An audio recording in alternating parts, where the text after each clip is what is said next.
네, 우리 9월 둘째 주 주일 예배 살아계신 하나님 앞에 드리겠습니다. 우리 다 같이 사도신경으로 신앙 고백 드리겠습니다. 전능하사 천지를 만드신 하나님 아버지를 내가 믿사오며 그 외아들 우리 주 예수 그리스도를 믿사오니 이는 성령으로 잉태하사 동정녀 마리아에게 나시고 본디오 빌라도에게 고난을 받으사 십자가에 못 박혀 죽으시고 장사한 지 사흘 만에 죽은 자 가운데서 다시 살아나시며 하늘에 오르사 전능하신 하나님 우편에 앉아 계시다가 저리로서 산자와 죽은 자를 심판하러 오시리라. 성령을 믿사오며 거룩한 공예와 성도가 서로 교통하는 것과 죄를 사하여 주시는 것과 몸이 다시 사는 것과 영원히 사는 것을 믿사옵나이다. 하나님 말씀 고린도전서 1장 8절부터 9절까지 말씀입니다. 주께서 너희를 우리 주 예수 그리스도의 날에 책망할 것이 없는 자로 끝까지 견고하게 하시리라. 너희를 불러 그의 아들 예수 그리스도 우리 주와 더불어 교제하게 하시는 하나님은 미쁘시도다. 아멘. 그 문제 많고 탈도 많았던 그 고린도 교회를 향해서 사도 바울이 고린도전서 1장에 이렇게 얘기하고 있습니다. 주께서 너희를 우리 주 예수 그리스도의 날에 책망할 것이 없는 자로 끝까지 견고하게 하시리라. 너희를 불러 그의 아들 예수 그리스도 우리 주와 더불어 교제하게 하시는 하나님은 미쁘시도다. 이 말씀을 정리하자면 이런 뜻이에요. 너희로서는 안 되지만 하나님은 하실 수 있다, 이런 의미입니다. 너희는 불가능하지만 하나님은 가능하시다라는 거예요. 그러니까 그 미쁘신 하나님을 바라보라는 것이죠. 고린도 교회 성도들은 결코 끝까지 견고한 자로, 책망할 것이 없는 자로 자기들 스스로의 힘으로는 그렇게 하나님 앞에 설 수 없습니다. 그런데 하나님이 그렇게 하시겠다라는 거예요. 그리고 너희를 불러 그의 아들 예수 그리스도와 더불어 교제케 하시는 그 하나님의 미쁘심을 바라보라는 것입니다. 우리 이 시간에 하나님 앞에 기도할 때 이렇게 기도했으면 좋겠습니다. 주님, 오늘도 복음을 깨닫게 하여 주시옵소서. 나로서는 할 수 없다라는 이 결론, 이것으로 결론 내리지 않게 하여 주시고, 나로서는 할 수 없기에 나를 위해서 십자가에서 죽으신 예수 그리스도가 내 삶의 생명이요 능력이요 구원이 되는 시간 되게 하여 주시옵소서. 주님 내 안에 일하여 주시고 성령님 내 속에 말씀하여 주시옵소서. 우리 다 같이 통성으로 하나님 앞에 기도하며 나가겠습니다.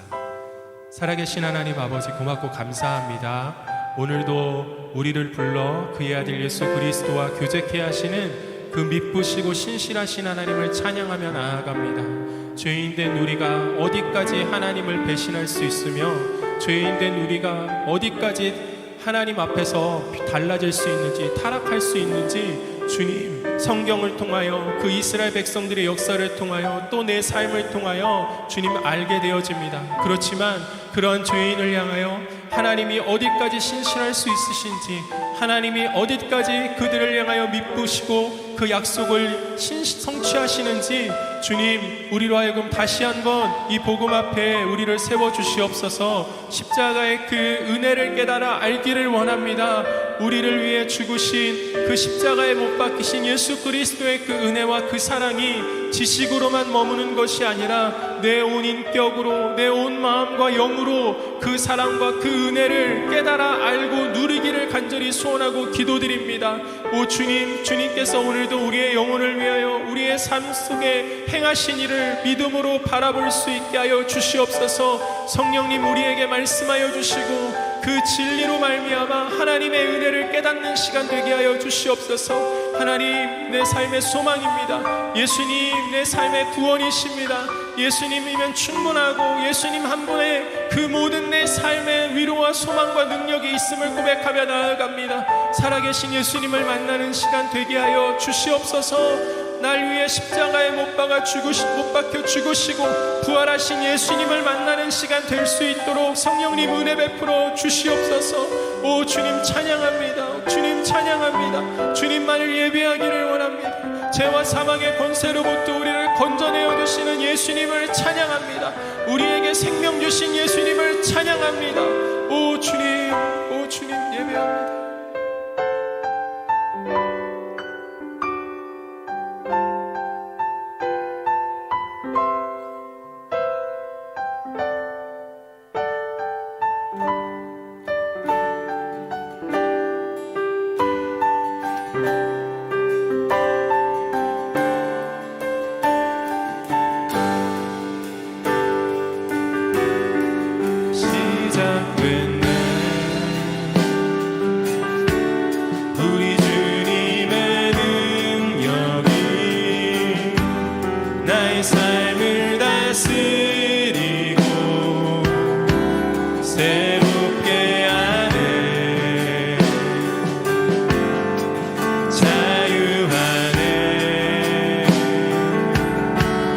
죄와 사망으로부터 나의 삶은 변하구나. 충만하네. 은혜로다 은혜로다. 주의 은혜 한량없는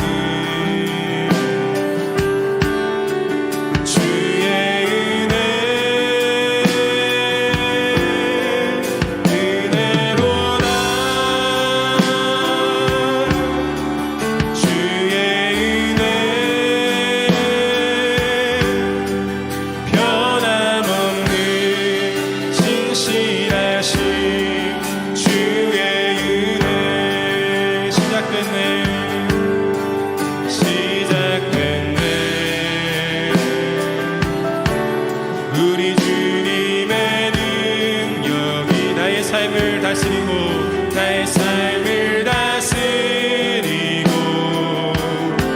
새롭게 하네.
아멘. 자유하네 자유하네. 죄와 사망으로부터 죄와 사망으로부터 나의 삶은 변하구나. 충만하네 충만하네.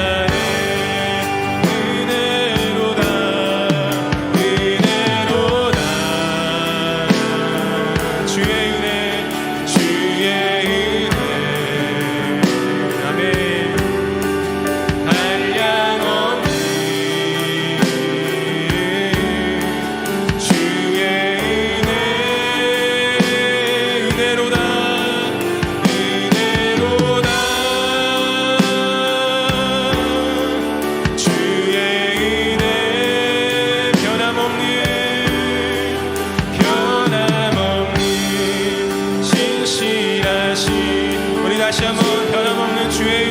선포하십시다. 은혜로다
이곳은 주님을 위한 자리 내가 기도하는 모든 하나님 예배받을 하나님 예배받을 그날을 고대하네 나의 노래로 주님의 성전을 지리 높임을 받으소서 이스라엘의 찬송 근거하신 주님은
외치자. 우리 주 예수 그리스도 주님은 위대하신 우리의 왕이십니다.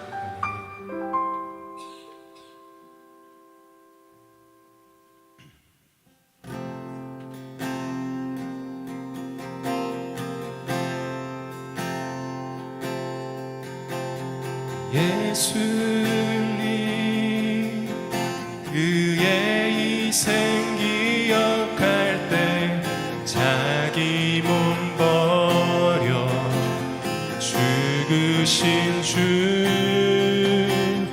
항상 생명 주신 그 은혜를 마음에 새겨 봅니다.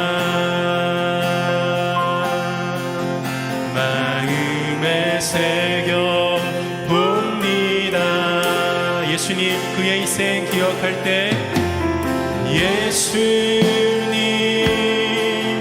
그의 희생 기억할 때 자기 몸 버려 죽으신 주 항상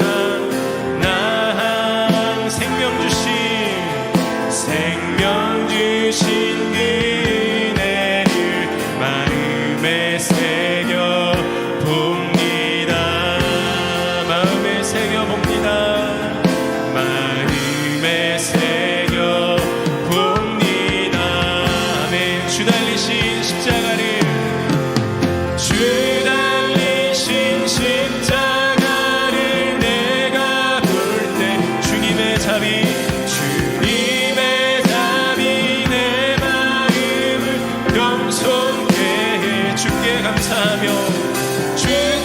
감사하며 내 생명 주께 드리네. 아멘. 이제는 저 높은 곳에 앉으신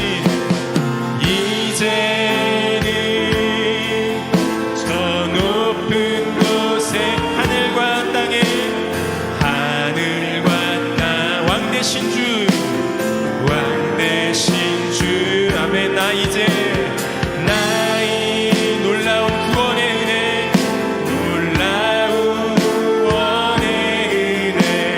높여 찬양하리라.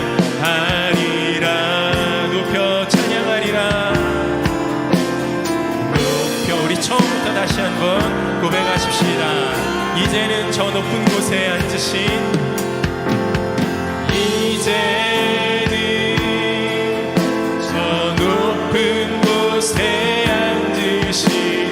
하늘과 땅의 왕 되신 주 나 이제 놀라운 구원의 은혜 높여 찬양하리라. 높여 찬양하리라.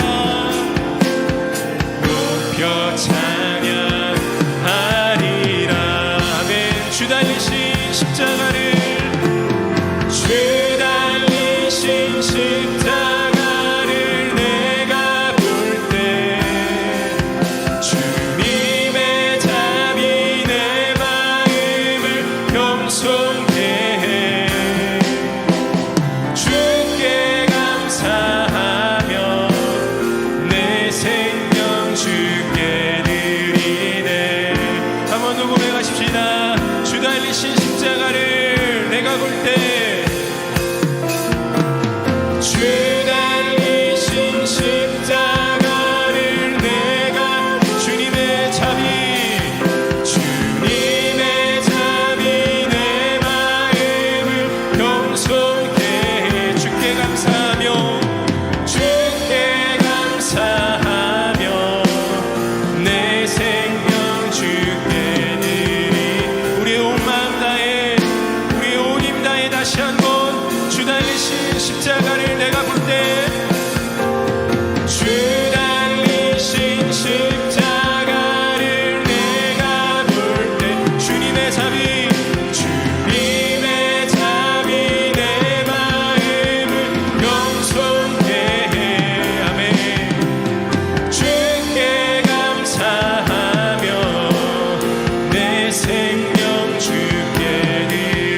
하나님,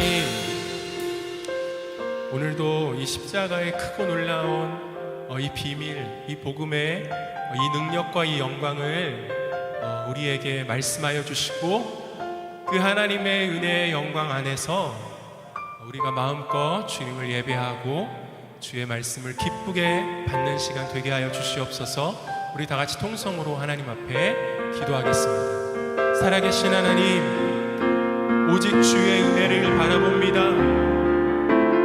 우리의 미련하고 어리석고 고집스럽고 완악한 우리의 심령을 깨뜨리시고, 우리의 병든 자아의 종로로 타던 우리의 옛사람을 예수 그리스도의 십자가의 죽음에 넘기시고, 이제는 내가 사는 것 아니요 오직 내 안에 나의 생명 되신, 나를 위해서 모든 것 내어주신 예수 그리스도로 말미암아 사는 이 하나님의 아들을 믿는 믿음 안에서 사는 이 복음의 영광과 이 복음의 능력을 깨닫는 시간 될 수 있도록 성령님 역사하여 주시고 인도하여 주시옵소서. 참된 성전 되신 예수 그리스도 안에서 하나님을 예배하고 하나님을 만나는 기쁨이 회복되어질 수 있도록 주여 은혜를 베풀어 주시옵소서. 십자가의 크고 놀라우신 그 영광을, 그 놀라운 비밀을 깨달아 알기를 원합니다.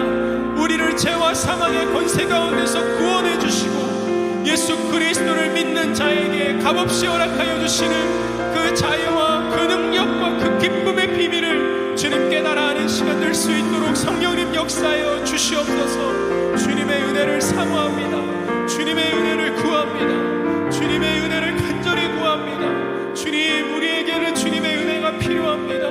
그 은혜의 영광을 보는 자 되게 하시옵소서. 주님, 겸손하게 주의 발 앞에, 주의 은혜 앞에 엎드립니다. 주님의 그 자비하신 말을 구합니다.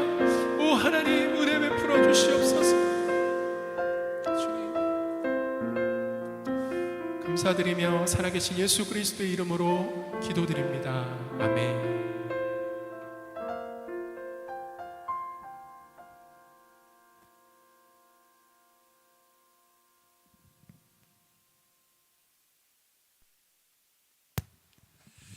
오늘 함께 나눌 말씀은 요한복음 2장 13절부터 22절까지 말씀입니다.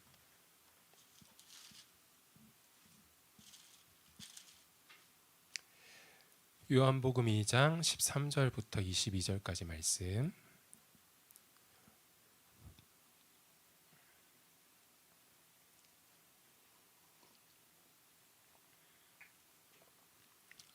신약성경 144페이지에 있습니다.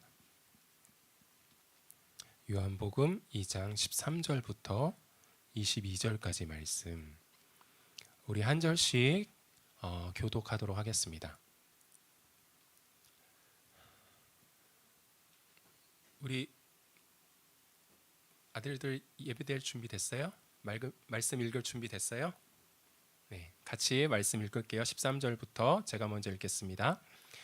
유대인의 유월절이 가까운지라 예수께서 예루살렘으로 올라가셨더니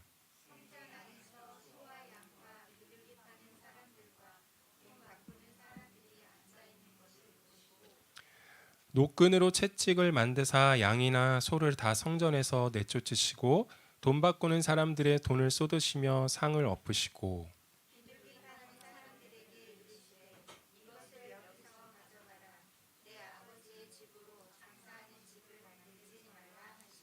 제자들이 성경 말씀에 주의 전을 사모하는 열심히 나를 삼키리라 한 것을 기억하더라.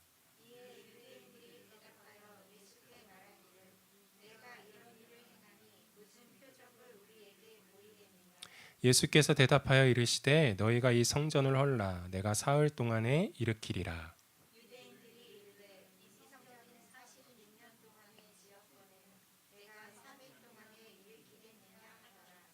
그러나 예수는 성전된 자기 육체를 가리켜 말씀하신 것이라. 가운데서 살아나신 후에야 제자들이 이 말씀하신 것을 기억하고 성경과 예수께서 하신 말씀을 믿었더라. 우리 예배드리기가 쉽지 않아요. 우리 초등학생들도 여기 같이 있기 때문에 그렇지만 조금 힘들지만 말씀 시간에 같이 좀 집중해서 말씀을 듣도록 하겠습니다. 알았죠? 지금부터 말씀을 시작할게요. 집중해서 한번 하나님 말씀 우리 같이 듣도록 하겠습니다.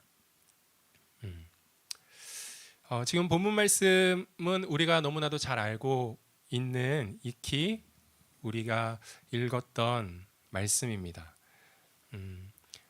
예수님 당시 예루살렘 성전에서는 매 절기 때마다 어마어마한 사람들이 모여서 하나님 앞에 오늘날로 말하면 예배를 드렸어요. 그런데 오늘 본문을 보면 하나님의 아들인 예수님께서 그 엄청난 인파와 그리고 그 어마어마한 장엄한 그 예배 의식이 진행되고 있는 예루살렘 성전을 향해서 의외로 심판을 선고하고 계십니다. 과연 왜 그럴까? 이 본문 말씀을 통해서 우리의 예배는 어떠한지 살펴보는 시간 갖도록 하겠습니다. 예수님께서 유월절 절기를 지키기 위해 예루살렘 성전으로 올라가십니다. 당시 유대인 남자들은 20세 이상이면 유월절 절기에 다 그 절기를 지키기 위해서 예루살렘 성전으로 가야만 했어요. 예수님은 성전뜰에 들어서시자마자 성전뜰에서 소와 양과 비둘기 파는 사람들과 돈 바꾸어 주는 사람들이 앉아 있는 것을 보시고 노끈으로 채찍을 만들어 그들을 성전에서 내쫓으시고 돈을 바꾸어 주는 사람들의 돈을 쏟아버리시고 상을 둘러엎으셨습니다. 예수님께서 이렇게 하신 이유가 있어요. 오늘 본문에 나오는데 그들이 예루살렘 성전 하나님의 집을 장사하는 집으로 만들었기 때문입니다. 16절에 보면 비둘기 파는 사람들에게 이르시되 이것을 여기서 가져가라. 내 아버지의 집으로 장사하는 집을 만들지 말라 하시니. 다른 복음서에 보면 강도의 소굴로 만들었다라고 이렇게 기록하고 있습니다. 여러분 이것이 어떤 의미일까요? 집중? 네. 여러분 이것이 어떤 의미일까요? 강도의 소굴로 만들었다라는 것이. 여러분 이 표현은 구약시대 예레미야 선지자가 하나님의 백성, 이제 북이스라엘은 아수르에게 이미 멸망당했어요. 하나님의 심판을 받아서. 남은 건 남유다예요. 그런데 남유다마저도 하나님께로 돌이키지 않고 우상 숭배를 버리지 않는 거예요. 그래서 하나님이 이들도 하나님이 징계하시기로 결정하십니다. 누구를 통해서? 바벨론이라는 신흥 제국을 통해서 남유다를 멸망시키기로 하나님 편에서는 이들을 징계하시는 것이죠. 결정하세요. 근데 그 남유다가 바벨론에 의해 멸망당하기 전에 예레미야 선지자가 예루살렘 성전을 향해서 하나님을 예배하고 하나님을 이름을 부르는 그 예루살렘 성전을 향해서 한 말씀을 그대로 사용하신 것입니다. 이 말은 무슨 뜻이냐면 예수님 당시 시대의 성전 안에서 하나님을 예배하기 위하여 모인 사람들의 모습이 예레미야 시대의 성전 안에서 예배하기 위해 모인 사람들의 모습과 똑같았기 때문이에요. 어떻게 똑같았을까? 우리 한번 말씀을 통해서 살펴보도록 하겠습니다. 예레미야 7장 1절 3절 말씀인데요. 하나님은 예레미야 선지자를 통해 당시 예루살렘 성전에 예배하러 들어오는 사람들에게 이렇게 말씀하십니다. 여러분 한번 들어보세요. 여호와께로부터 예레미야에게 말씀이 임하니라. 이르시되 너는 여호와의 집 문에 서서 이 말을 선포하여 이르기를 여호와께 예배하러 이 문으로 들어가는 유다 사람들아 여호와의 말씀을 들으라. 만군의 여호와 이스라엘의 하나님께서 이와 같이 말씀하시되 너희 길과 행위를 바르게 하라. 그리하면 내가 너희로 이곳에 살게 하리라. 하나님이 지금 예레미야를 통해서 예루살렘 성전으로 예배하러 들어오는 백성들에게 뭐라고 권고하신다고요? 너희의 길과 행위를 바르게 하라. 그러니까 길과 행위를 바르게 하라라는 이 말씀이 구체적으로 어떤 것인지 바로 그 다음 절에 나와요. 예레미야 7장 5절 6절에 이렇게 설명해 주고 계십니다. 너희가 만일 길과 행위를 참으로 바르게 하여 이웃들 사이에 정의를 행하며 이방인과 고아와 과부를 압제하지 아니하며 무죄한 자의 피를 이곳에서 흘리지 아니하며 다른 신들 뒤를 따라 화를 자초하지 아니하면 이라고 기록하고 있어요. 그러니까 길과 행위를 바르게 하라는 말씀의 의미는 뭐냐면 한마디로 너희가 예배하러 들어오기 전에, 즉 성전 바깥에서의 일상의 삶에서 하나님이 기뻐하시는, 하나님이 율법에 기록되어 있는 그 뜻을 쫓아 살라라는 거예요. 정의를 행하고 이방인과 고아와 과부를 압제하지 말고 무죄한 자의 피를 흘리지 말고 이방 다른 신을 섬기지 말아라. 그런데 실상 그들은 어떻게 살고 있었다라는 얘기예요? 하나님이 말씀하시니까 길과 행위를 바르게 하라 라고 말씀하시니까 실상 어떻게 살고 있었다라는 얘기입니까? 예레미야 7장 9절에 나와 있습니다. 너희가 도둑질하며 살인하며 간음하며 거짓 맹세하며 바알에게 분향하며 너희가 알지 못하는 다른 신들을 따르면서, 도둑질하고 살인하고 간음하고 거짓 맹세하고 바알에게 분향하고 그들이 알지 못하는 다른 신을 따르고 있었대요. 언제요? 성전에 예배하러 들어오기 전에 일상의 삶에서는요. 그런데 일상의 삶에서는 그렇게 살다가 예배하러 성전에 예배할 때가 됐구나 생각이 나서 그때 예배하러 오는 거예요. 그 모습을 보고 하나님이 예레미야 선지자를 통해서 유다 백성들에게 이렇게 얘기하는 거예요. 강도의 소굴로 너희가 만들고 있다. 일상의 삶에서는 하나님을 전혀 의식하지 않고 자기 안에 있는 정욕과 욕망을 추구하면서 살다가 성전의 제사 드릴 날만 오면, 예배 드릴 때만 오면 성전 안에 들어와서 우리는 하나님의 택한 백성이다, 우리는 선택받은 민족이다, 그러니까 우리는 하나님께서 복을 주실 것이다 라고 그렇게 잘못 믿고 노래했다라는 거예요. 그런데 그들이 아무리 자신들이 하나님의 백성이라고 스스로를 그렇게 평가해도 하나님의 평가는 전혀 달랐다라는 거예요. 하나님은 그들을 어떻게 평가하고 계셨을까요? 예레미야 7장 10절부터 11절 말씀이에요. 여러분 잘 들어보세요.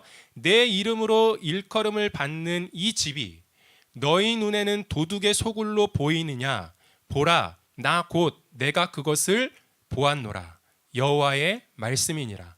내 이름으로 일컬음을 받는 이 집이 너희 눈에는 도둑의 소굴로 보이느냐?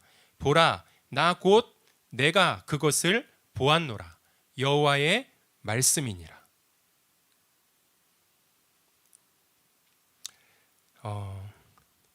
되게 무서운 말씀이죠.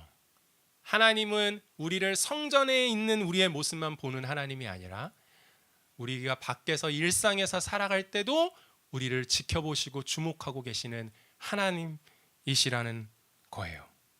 그런데 그들이 자신의 일상의 삶에서는 하나님이 자신들을 주목한다라고 생각하지 않아요. 하나님을 의식하지 않아요.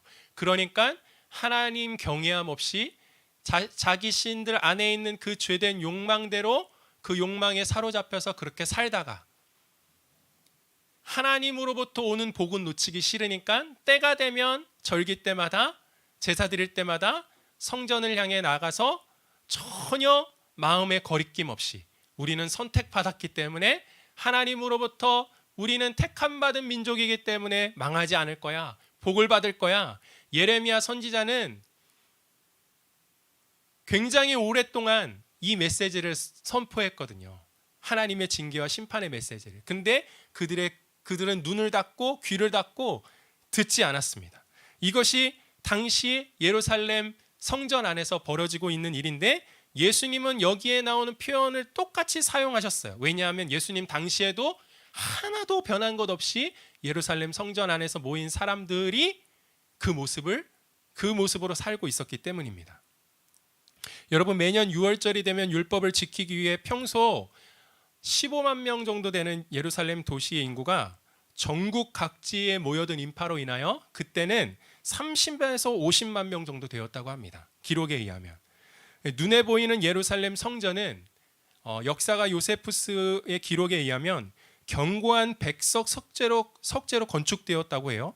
그러니까 돌 하나가, 돌을 쌓아서 올렸거든요. 근데 돌 하나가 자그만치 장이 10m, 고가 2m, 폭이 3m 되었다고 합니다. 어마어마한 돌이에요, 하나가.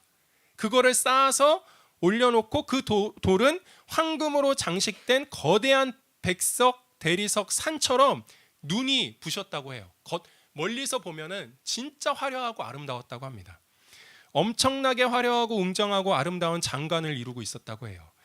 겉에서 보면 그 자체로 하나님의 임재와 영광으로 가득해 보였다는 뜻입니다.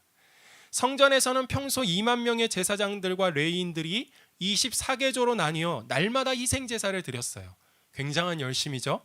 성전 안은 이방인의 공간과 여인들이 있어야 될 공간, 남성들의 공간, 그리고 제사장들만이 있을 수 있는 공간과 성소와 지성소로 철저히 구분되었습니다. 그러니까 하나님의 거룩한 위엄과 그 하나님의 거룩한 임재의 분위기로 가득했다라는 의미입니다.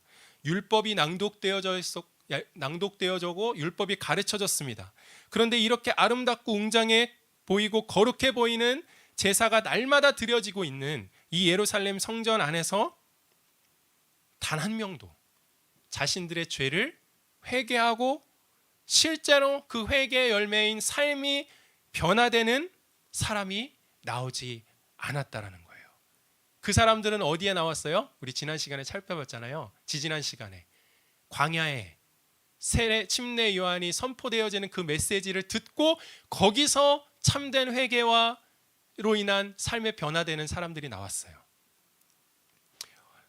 예루살렘 성전 안에서는 오히려 그들이 드리는 제사를 이용해서 하나님의 이름을 수단 삼아 자기들의 욕망을 마음껏 대놓고 채우고 있었습니다. 제사에 쓰일 제물을 그 성전 안에서 팔았어요. 이 말은 뭐냐 하면은 성전 안에서 파는 제물만 제사장들이 제물로 하나님 앞에 드려질 제물로 받았다라는 거예요. 멀리서 자기 집에서 가져온 제물은 오다 보면은 그 병이 들기도 하고 상처가 나기도 하고 뭐 털에 뭐 먼지가 묻기도 하고 더러워질 거 아니에요. 그럼 이 제물은 하나님이 흠이 있어서 거룩하신 하나님이 받을 수 없다라고 성전 안에서 파는 깨끗하고 흠없는 제물을 사서 드려야만 하나님이 기쁘게 받으신다. 그러고 나서 그 성전 안에서 제물을 어떻게 팔았겠어요? 비싸게 팔았죠. 예. 그리고 그 비싼 값을 지불하고 나면 그 리베이트는 제사장이 꿀꺽하고 그리고 남은 이익은 그 파는 거기 있는 상인들이 챙기고 이러한 카르텔이 그 예루살렘 성전 안에 작용하고 있었습니다. 돈 바꾸는 상인은 뭐냐 하면은 성전세, 유대인들 남자들이 내는 그 성전세가 있어요. 그 성전세는 다른 일반 화폐로 낼 수 없고 그 예루살렘 성전 안에서만 파는 그 동전으로만 낼 수 있었어요. 그 성전세를 사야 되거든요. 환전해야 되거든요. 어마어마한 수수료를 거기서 또 챙기고 있었습니다. 그런 성전을 향해서 예수님은 사형 선고를 내리시는 것이죠. 이곳은 하나님 아버지의 집이 아니다. 이곳은 도둑의 소굴이고 강도의 소굴이다. 더 이상 예루살렘 성전은 하나님이 기뻐하시는 하나님이 거하시는 성전이 아니었던 것이죠.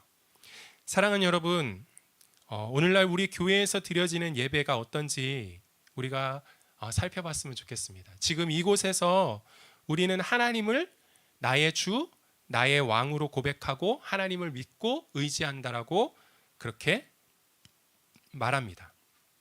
그런데 우리의 삶의 자리에서, 우리의 일상의 삶의 자리에서 정말 하나님이 나의 주 그리고 나의 왕으로 계시고 계시는지, 아니면 일상의 자리에서는 하나님이 나의 주인, 하나님이 나의 왕 노릇하시기보단 내가 주인 노릇하고 내가 왕 노릇하고 있는 건 아닌지. 예루살렘 성전의 예배가 타락했을 때 성전 안과 밖의 삶이 완전히 서로 반대편에 있다고 했습니다. 여러분, 우리가 정말 하나님을 이곳에서 예배하고 있는지, 무엇으로 하나님이 우리의 예배를 기쁘게 받으시고 계시는지 우리가 무엇으로 확인할 수 있을까요? 제가 아까도 말씀드렸지만 예루살렘 성전 안에서는 회개가 일어나지 않았어요. 회개의 역사가 나타나지 않았어요. 여러분, 회개가 무엇이죠? 하나님의 말씀 앞에서 말씀을 듣지 않고 말씀을 믿지 않고 말씀과 상관없이 살았던 나의 죄를 깨닫고 말씀의 방향으로 내 삶을 돌이키는 것, 이것이 회개입니다. 그러니까 삶의 방향이 돌이키는 것이 회개예요. 어느 순간 우리의 예배 가운데 여러분 예배 오실 때 하나님 예배를 하나님 오늘도 회개의 역사가 나타나기를 원합니다. 내 안에 성령님께서 행하시는 그 회개의 놀라운 역사가 일어나게 해주십시오.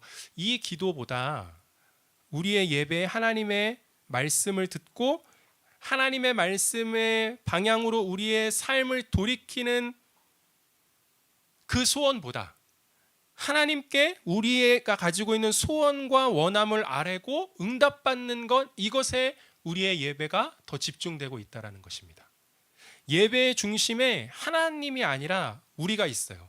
예배의 목적이 하나님의 영광과 기쁨이 아니라 우리의 성공과 만족이 있습니다. 만족이 예배의 목적이 되었습니다. 그러니까 여러분 어때요? 예배 가운데 이렇게 오늘 본문을 통해서 들려지는 말씀은 우리를 조금 부담스럽게 하고 거북하게 하거든요. 이런 말씀이 불편한 말씀이 들려지면 일단 마음부터 닫아요. 그리고 예배 끝나고 은혜가 없다라고 그렇게 생각하고 느낍니다. 여러분 잘 들으세요. 예배 속에서 하나님의 은혜가 나타나면 우리의 삶에 어떤 일이 일어나는지 디도서 2장 11절부터 14절 말씀에 분명히 기록하고 있습니다. 하나님의 은혜가 우리의 삶 가운데 나타나면, 우리의 예배 가운데 나타나면 어떠한 일들이 일어나는지 여러분 들어보세요. 디도서 2장 11절 14절 말씀입니다. 모든 사람에게 구원을 주시는 하나님의 은혜가 나타나 우리를 양육하시되 경건하지 않은 것과 이 세상 정욕을 다 버리고 신중함과 의로움과 경건함으로 이 세상에 살고 복스러운 소망과 우리의 크신 하나님 구주 예수 그리스도의 영광이 나타나심을 기다리게 하셨으니 그가 우리를 대신하여 자신을 주심은 모든 불법에서 우리를 속량하시고 우리를 깨끗하게 하사 선한 일을 열심히 하는 자기 백성이 되게 하려 하심이라. 하나님의 은혜가 나타나면 내 힘과 능력으로 할 수 없는 이 놀라운 일들이 우리의 삶 가운데 나타난다는 것입니다. 우리로서는 할 수 없어요.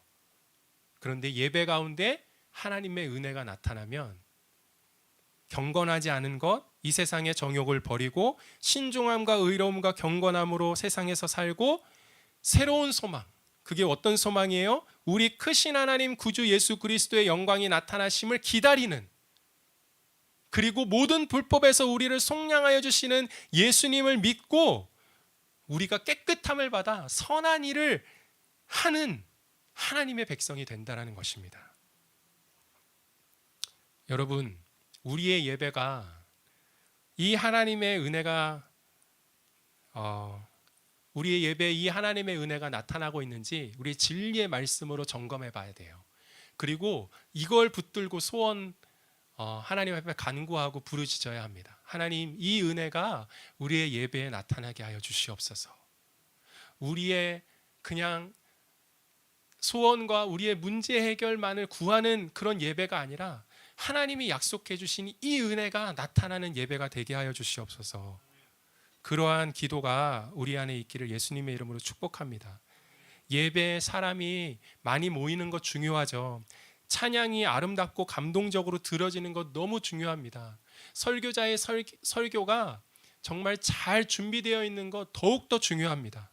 헌금이 들어오는 것, 그래서 하나님 나라를 위해서 사용되어지는 것도 다 중요합니다. 그런데 예배를 드린 내가 하나님의 은혜를 진짜 입었는가, 이 기준을 놓치면 안 됩니다. 하나님의 은혜가 내 삶을 말씀에 기록된 대로 실질적으로 변화시켜 가는가를 반드시 우리의 삶을 가지고 점검해야 됩니다. 나의 문제가 해결되고 나의 소원이 응답되고 이루어졌느냐 보다 하나님의 은혜를 내가 받았느냐가 여러분 더 중요하잖아요. 아멘인가요? 문제 해결 소원 성취는 우리의 상황과 우리의 조건을 바꿔줄 수 있어요. 그렇지만 우리에게 새로운 삶을 열어주진 않습니다. 우리에게 새로운 삶을 주는 것은, 우리에게 새로운 길을 열어주는 것은 하나님의 은혜입니다. 성경에 기록된 이 하나님의 은혜만 저와 여러분을 새롭게 변화시킬 수 있을 줄 믿습니다. 여러분, 예수님은 오늘 말씀에 예루살렘 성전 안에서 하나님을 예배하는 것이 아니라 인간의 욕망을 예배하는 그들을 향해 어떻게 말씀하고 계시냐면, 이 기존의 예루살렘 성전을 부수고 새로운 성전을 다시 세우겠다고 말씀하십니다. 19절 말씀입니다. 예수께서 대답하여 이르시되 너희가 이 성전을 헐라 내가 사흘 동안에 일으키리라. 여러분, 이 말씀이 무슨 뜻일까요? 당시 유대인들도 이 말씀을 이해하지 못했어요. 그래서 그들이 이렇게 반문합니다. 20절 말씀이에요. 유대인들이 이르되 이 성전은 46년 동안 지었거늘 내가 3일 동안에 일으키겠느냐. 여러분, 유대인들의 눈에 보이는 성전이라고는 지금 어떤 성전밖에 없어요? 예루살렘 성전밖에 없어요. 예수님 당시 예루살렘 성전은 그 유대 땅을 다스리고 있었던 헤롯 대왕이 주전 14년에서부터 건축하기 시작해서 예수님 당시까지 46년째 계속해서 보수 공사를 하고 있었던 상태였어요. 이 성전은, 이 예루살렘 성전은 예수님이 돌아가시고 난 후에 한참 지나 63년에 완공됩니다. 그리고 주 70년에 로마에 의해서 완전히 예수님의 말씀처럼 돌 위에 돌 하나도 남지 않고 무너져 내리죠. 그런데 예수님이 말씀하시는 거예요. 너희가 이 성전을 헐면 사흘 만에 다시 일으키겠다고 하니까 여러분, 어이가 없잖아요.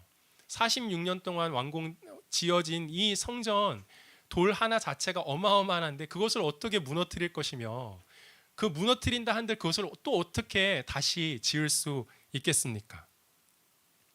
도저히 이해할 수 없는 말씀이었죠. 그런데 성경이 이 말씀의 의미를 오늘 우리에게 해석해주고 있어요. 21절 말씀에 이렇게 기록하고 있습니다.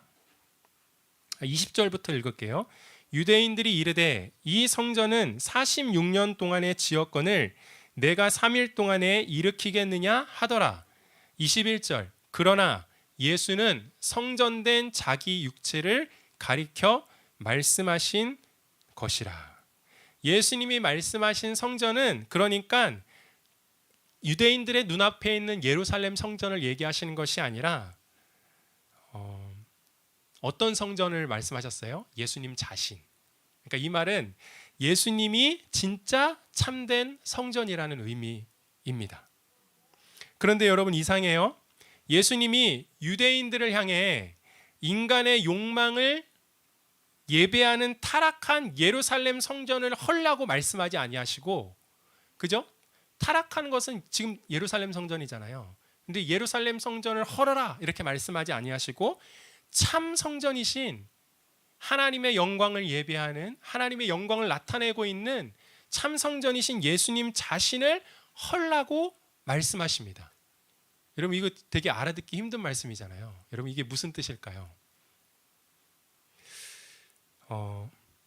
우리가 잘 알고 있는 것처럼 예루살렘 성전 안에서는 지금 인간의 욕망을 예배하는 종교 지도자들을 비롯한 유대인들이 있었어요. 그런데 그들이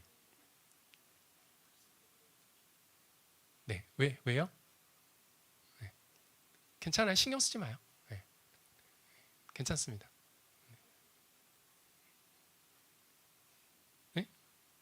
뭐 잘못했어요?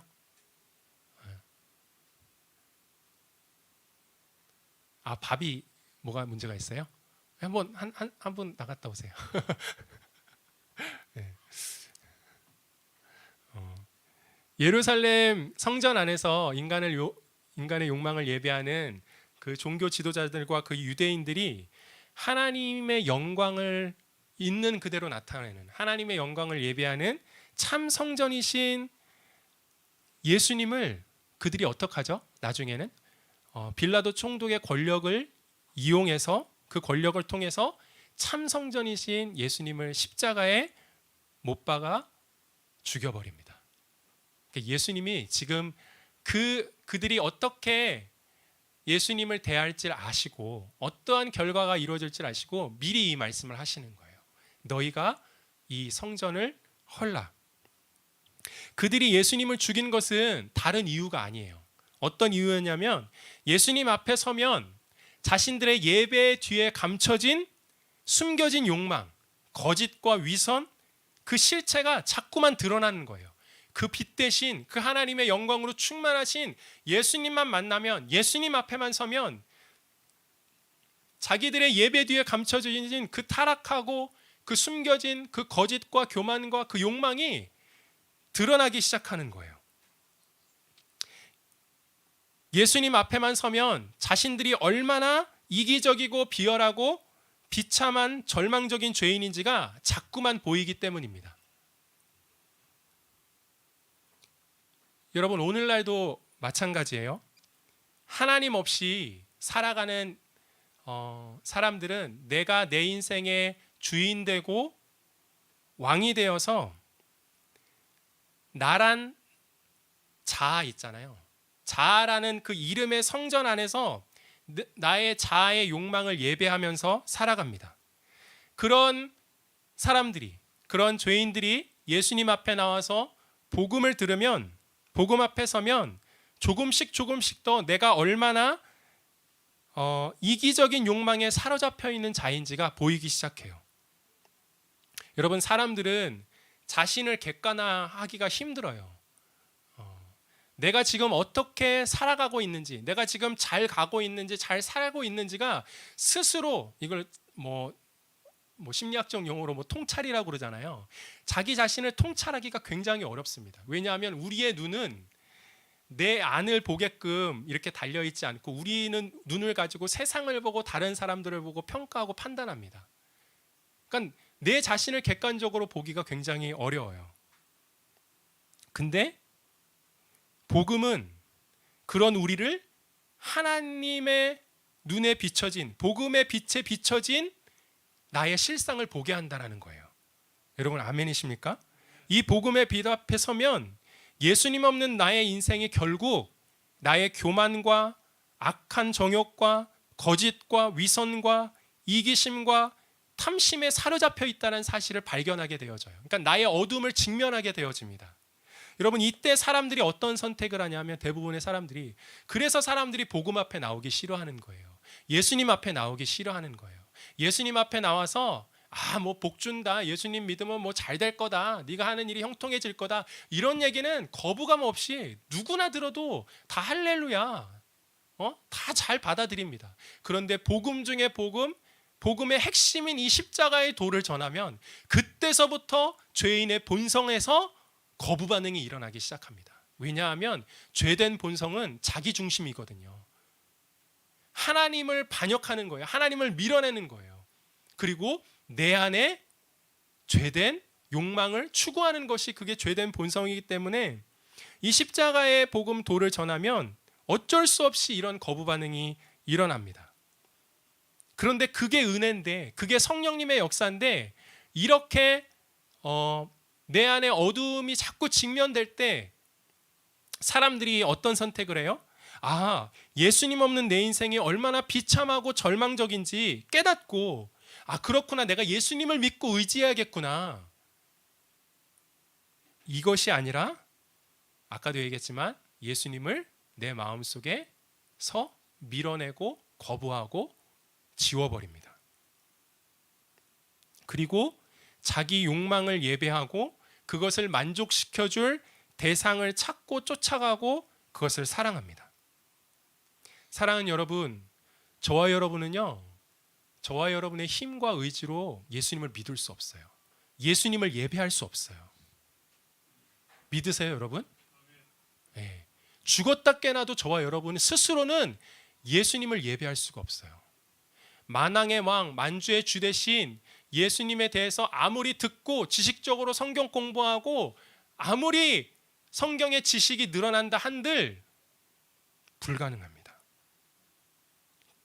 대신에 우리는 예수님을 밀어내고 우리의 욕망을 흡족하게 채워줄 다른 대상을 우리는 예배합니다. 사랑하는 여러분, 정말 예수님을 예배하길 원하십니까? 정말 예수님을 믿길 원하십니까? 그러면 말씀 앞에서 정말 말씀이 뭐라고 우리에게 가르치고 있는지를 우리가 진짜 귀 기울여야 돼요.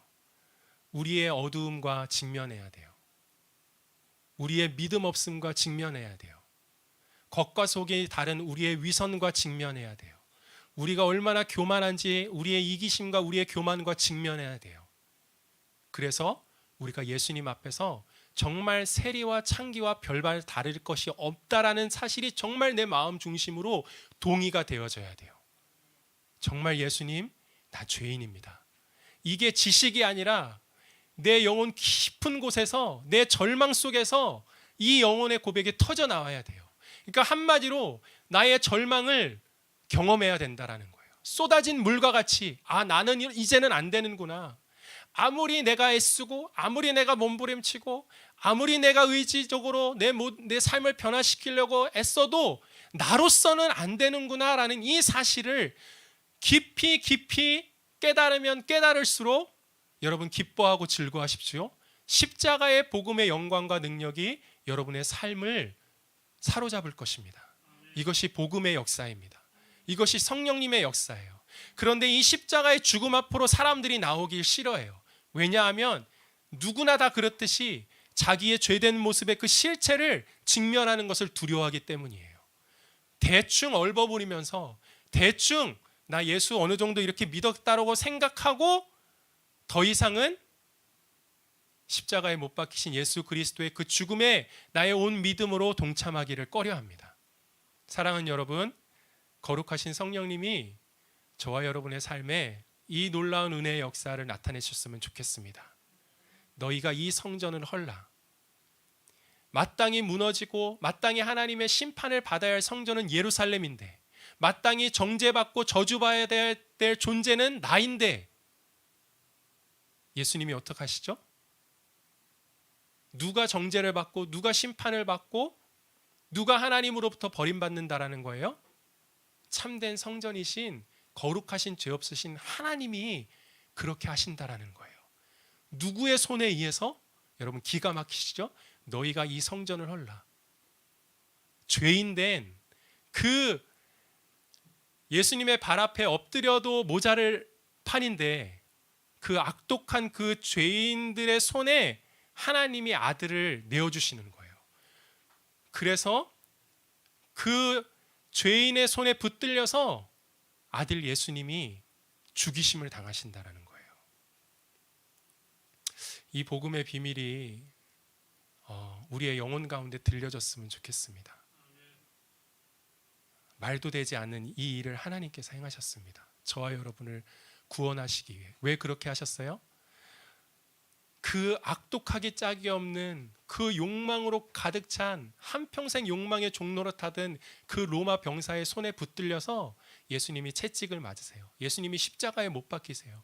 왜 그렇게 하시죠? 그 악독한 로마 병사도 나중에 예수님 믿고 구원 얻을 수 있도록 하기 위해서예요. 이 놀라운 하나님의 은혜, 이 놀라운 하나님의 자비하심, 누구든지 어떠한 죄인이든지 그 예수님의 십자가 앞에 나와서 내가 소망 없는 죄인이라는 사실을 고백하기만 하면, 그리고 그 예수님을 믿기만 하면 구원 얻을 수 있도록 하기 위해서 예수님이 이 놀라운 일을 행하셨다라는 것입니다. 아멘인가요, 여러분? 이 참된 성전 대신 예수님의 삶을 보면 놀라운 일이 있어요. 예수님의 삶 안에는 어떠한 인생들의 소리만 있었냐 하면 사마리아 여인과 같은, 그리고 현장에서 가늠하다 잡힌 여인과 같은, 혈류병 걸린 여인, 38년 된 병자, 세리와 창기들, 그러니까 한마디로 죄로 인해서 완전히 깨어지고 부서지고 망가진 그 인생들의 탄식과 한숨과 고통의 소리가 그 성전 안에서 참된 성전이신 참된 성전이신 예수님 안에서 그 소리가 가득했어요. 예수님 그 소리를 듣고 계셨다는 거예요.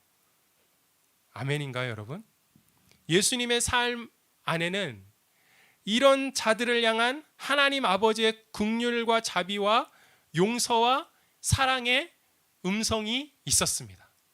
그러니까는 성전 안에서 참된 성전 대신 그 예수님 안에서는 이 두 가지의 소리가 공존했다는 거예요. 한 가지 소리는 뭐냐면 깨어지고 부서지고 망가진 죄인들의 하나님을 향한 탄식과 한숨과 눈물 짓는 소리.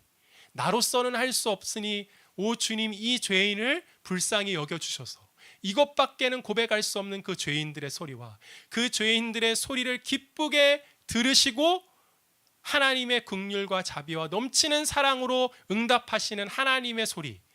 너는 나의 자녀다. 내가 너를 구원했다. 이 두 가지의 소리가 참된 성전 안에서 울려 퍼지고 있었다는 거예요. 여러분, 우리의 예배가 회복되어질 때 이 두 가지의 소리가 우리 안에 울려 퍼지게 될 것입니다. 나 같은 죄인 살리심, 주 은혜 놀라와. 애쓰고 몸부림치고 내가 무언가를 해보려다가 안 되고 그래서 깨어지고 상한 심령으로 나와서 십자가를 바라볼 때 나의 모든 저주와 나의 모든 수치와 부끄러움과 내가 받아야 될 비난과 정죄를 다 끌어안고 내가 되셔서 십자가에 죽으신 그 죽음이 나의 죽음임을 깨닫게 되어지고, 그렇구나, 내가 짊어져야 될 그 저주와 그 비참함과 그 수치를 예수님이 다 가져가시고 내가 예수님을 믿음으로 인하여 하나님은 그런 나에게 내 삶의 영광과 복과 지혜와 능력으로 채워주시는구나, 이 하나님이 나의 하나님이구나 라는 사실을 깨닫게 되어진다는 것입니다. 아멘. 이 놀라운 은혜가 참된 성전 대신 예수님을 믿는 우리의 예배 안에, 저와 여러분의 삶 안에 일어나기를 예수님이라고 축복합니다. 우리 예수님 그의 희생 기억할 때라는 찬양 드리고 하나님 앞에 같이 기도하는 시간 갖도록 하겠습니다.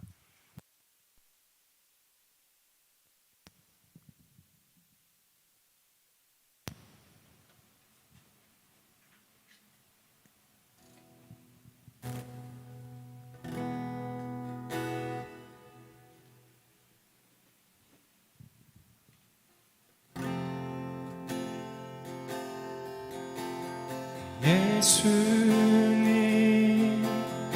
그의 희생 기억할 때 자기 몸 버려 죽으신 주, 나 항상 생명 주신 그 은혜를 마음에 새겨 봅니다.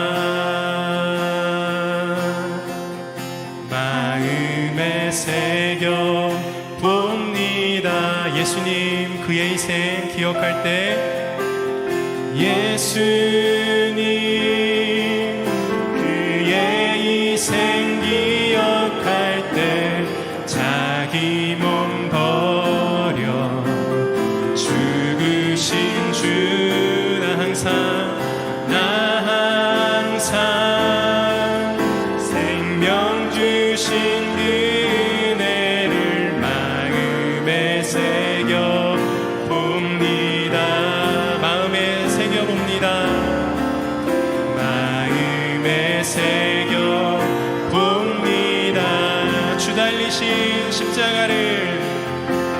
주 달리신 십자가를 내가 볼 때 주님의 자비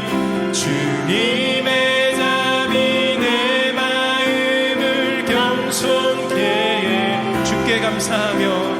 주께 감사하며 내 생명 주께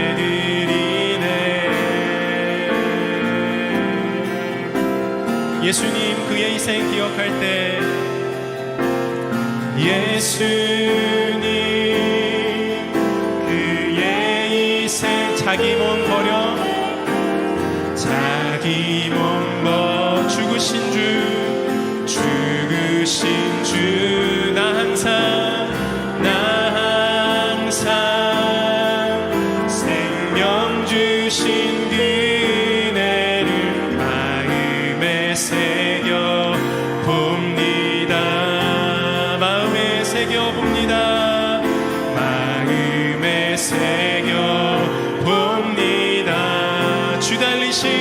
십자가를 주 달리신 십자가를 내가 볼 때 주님의 자비 내 마음을 겸손케 해 주께 감사하며 내 생명 주께 드리네. 아멘. 이제는 저 높은 곳에 앉으신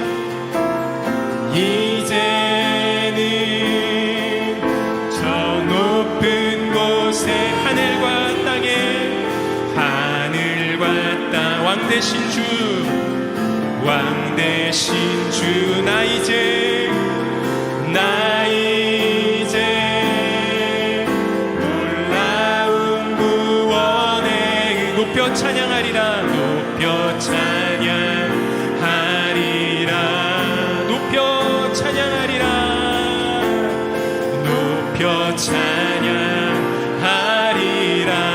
주 달리신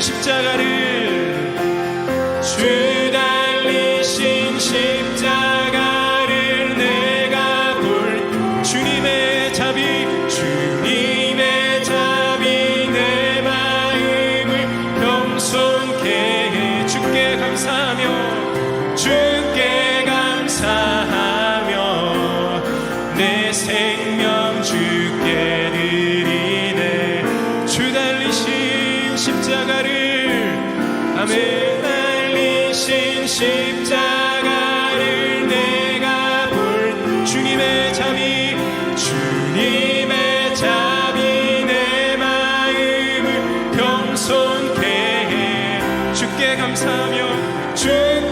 감사하며 내 생명 주께 드리네.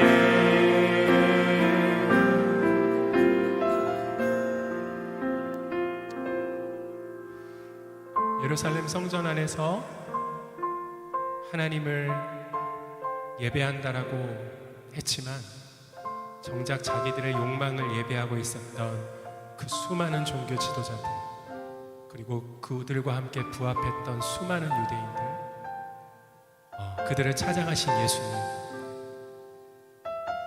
그리고 3년 반 동안 자신이 정말 하나님의 아들 그리스도이심을 그 능력 있는 말씀과 그 권세 있는 기적으로 그렇게 보여주셨건만, 그 하나님의 백성이라고 선택받은 그 유대인들이 마지막 그들이 취했던 행동은 죄 없으신 하나님의 아들을 비참하게 수치와 부끄러운 모습으로 벌거벗긴 채로 그 저주받은 나무의 십자가에 매달려 깔깔 비웃고 조롱하고, 그렇게 하나님의 아들 하나님을 향하여 손가락질하고 비웃었습니다. 마지막까지 하나님의 아들이신 예수님은 그들을 향하여 마지막에 하나님 예수님이신 그분이 내리셨던 결론은 뭐냐면, 하나님 아버지 저들의 죄를 용서하여 주시옵소서.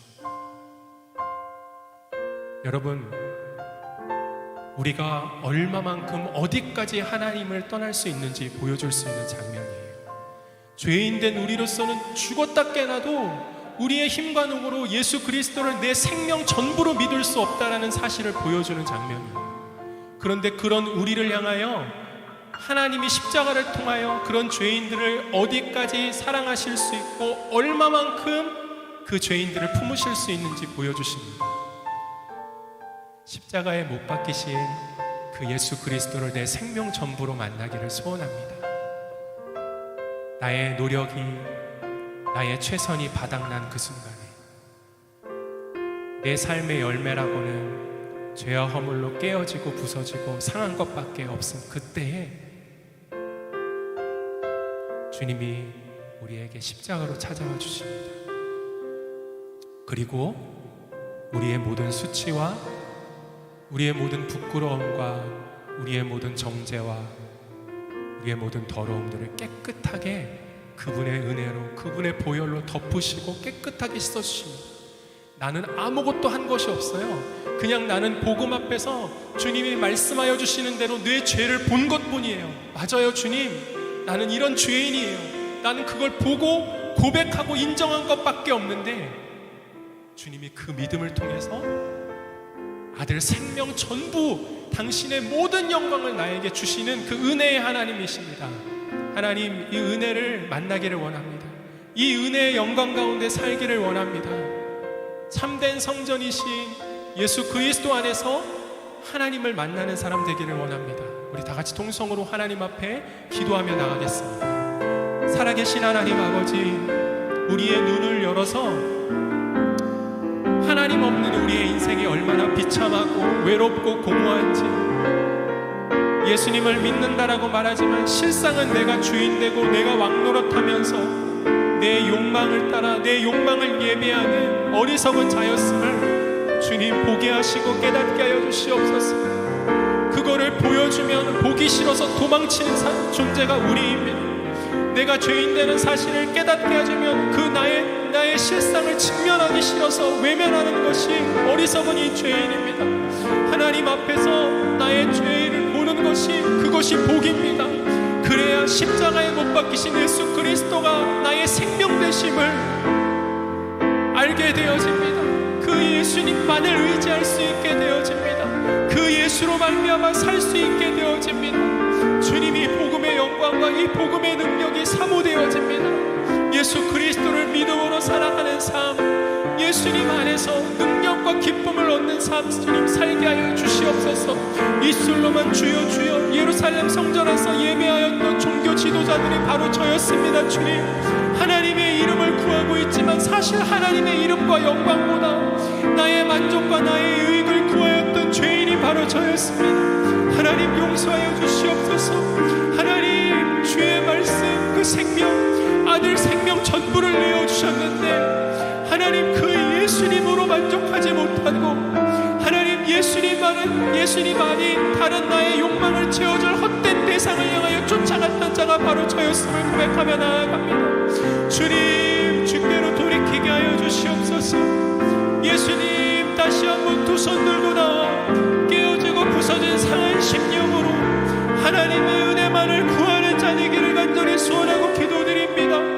죄인된 세리와 창기들의 그 깨어진 상한 심령의 그 외침을 외면하지 아니하시고 십자가에서 아들 내어주신 그 하나님의 은혜와 사랑을 그들에게 깨닫게 하시고 그들의 인생 가운데 부어주신 하나님 찬양합니다. 성령님, 우리의 예배가 이렇게 하나님의 영광으로 충만한 예배 되어지게 하여 주시옵소서. 살아계신 하나님의 은혜를 만나는 예배 되어지게 하여 주시옵소서. 죄인된 우리의 외침과 그 죄인된 탄식과 그 죄인의 눈물과 죄인의 한숨을 외면하지 아니하시고 아들을 십자가에 내어주시고 그 아들을 통하여 우리를 향하여 달려오고 계시는, 우리를 품에 안으시는, 너는 내 사랑하는 아들이요 나의 영광이요 나의 생명이라고 응답하시는 그 하나님의 소리로 충만한 예배 되어지기를 간절히 소원하고 기도드립니다. 십자가에 못 박히신 예수 그리스도만 자랑하는 자 되게 하여 주시옵소서. 내가 그리스도와 함께 십자가에 못 박혔으니 이제는 내가 사는 것 아니요 오직 내 안에 그리스도께서 사시네.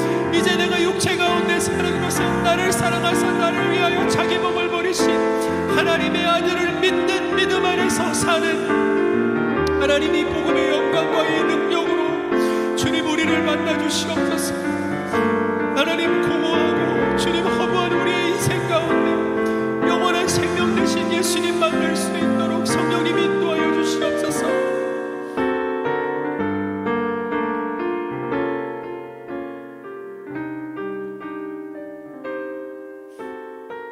사랑하는 주님,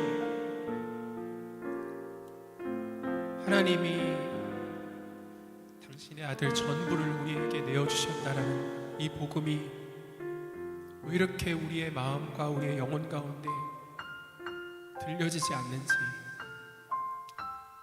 하나님의 변함없는 그 은혜와 사랑으로 우리의 인생을 지키시고 책임지시겠다고 하는데 우리는 왜 그렇게 하나님을 내 인생의 주인으로 내 왕으로 모셔드리기를 싫어하는지, 하나님, 이 완악한 그리고 고집스럽고 어리석은 이 죄인의 심령을 주님 복음과 진리의 말씀으로 깨뜨려 주시고 겸손하게 주의 발 앞에 엎드려 주의 긍휼과 자비하심을 구했던 예수님을 만났던 그 세리와 창기들처럼 주의 발 앞에 엎드리는 자 될 수 있도록 하나님 인도하여 주시옵소서. 두려워하지 말라, 무서워하지 말라라고 말씀하신 주님, 그 십자가 앞으로 나아갑니다. 예수님을 생명으로 만나는 자 될 수 있도록 성령님 인도하여 주시옵소서. 내가 어떠한 존재인지 다 아심에도 불구하고, 내가 어떠한 죄인인지 다 아심에도 불구하고 나를 부르시는 하나님, 내게로 오라고 말씀하신 하나님, 주님 담대하게 주의 십자가 앞으로 나아갑니다. 그리고 주의 죽으심을 바라보며 나 또한 주님과 함께 거기에 죽었음을 믿음으로 고백합니다. 나의 모든 수치와 나의 모든 부끄러움과 나의 모든 허물과 나의 모든 상함과 나의 모든 두려움과 나의 모든 멍에를 가져가신 예수 그리스도, 주님과 함께 죽고 주님과 함께 다시 산 자 되었음을 믿음으로 선포합니다. 이 복음의 말씀을 굳게 붙잡을 수 있도록 성령님 인도하여 주시옵소서. 그래서 하나님, 내 몸이 참된 성전 예수 그리스도를 모시는 하나님의 거룩한 성전 되게 하여 주시옵소서. 성령님 내 안에 거하시고 내 안에 역사하셔서 하나님을 바르게 예배하고 그 살아계신 하나님을 만나는 귀하고 복된 인생 되게 하여 주시옵소서. 감사드리며 살아계신 예수 그리스도의 이름으로 기도드립니다. 아멘.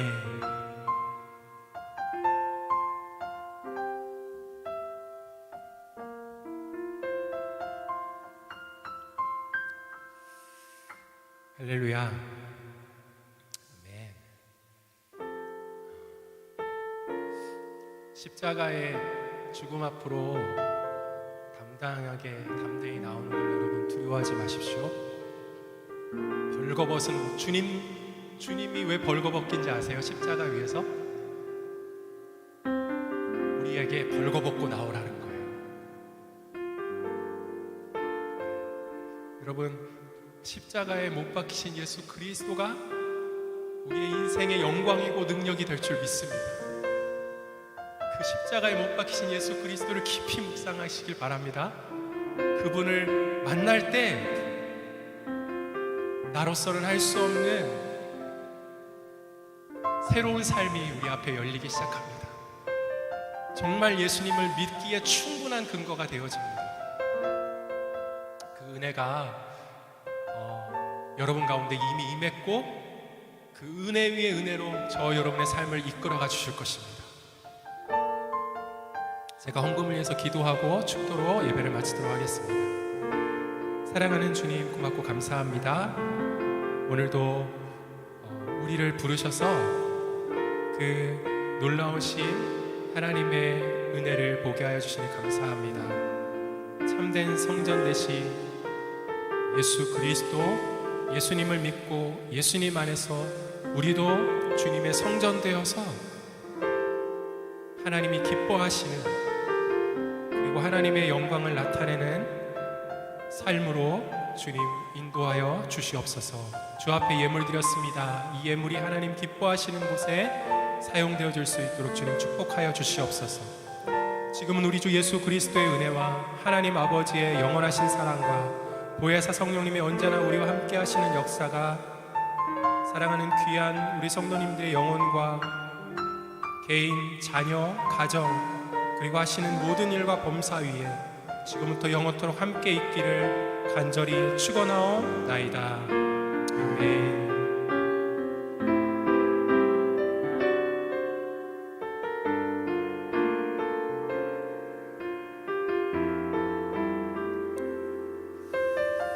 할렐루야. 우리 살아계신 하나님께 모든 감사와 영광과 박수 올려드리겠습니다.